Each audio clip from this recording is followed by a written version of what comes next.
interested in gold. When I was a kid, I collected rocks along with coins.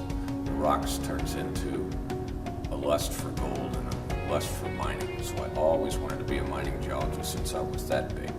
So that's how it started, and collected coins and was involved in numismatics and all things related to precious metals ever since I was a kid. And it just blossomed in college, and in professional life exploded.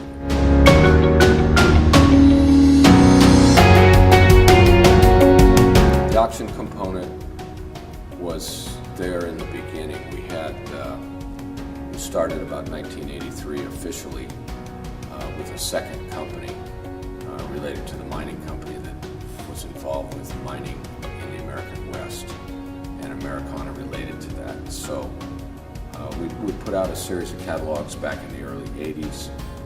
It evolved into auctions when we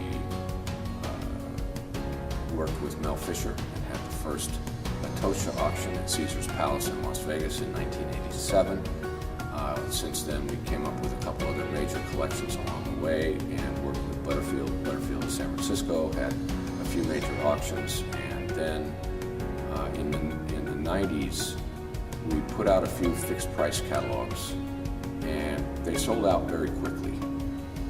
So quickly, in fact, that we would be 90-95% sold in 5 days. And I called a few of our friends to find out if that was normal, what's everybody else doing. They told me I was crazy, nobody sold more than 50%, and you're leaving money on the table. So we thought, well, let's try some auctions and see what happens. So that was in the late 90s, late mid-90s.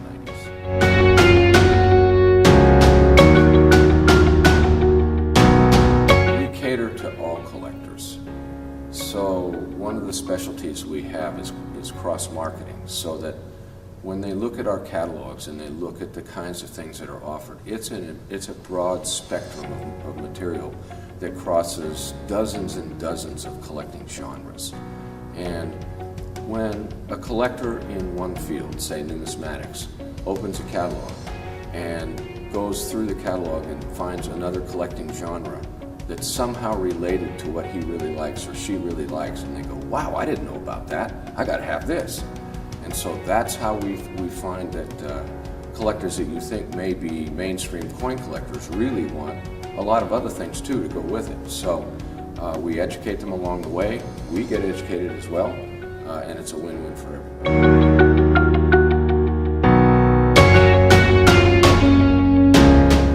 Because of our background in mining, and because of our background with Americana and trying to understand more about involving the history of the item and bringing it to life with the item, we get involved in a lot of really fun projects. So I've been involved with every modern day treasure, from the Atosha to the SS Central America to the SS Republic to the SS Islander from Alaska.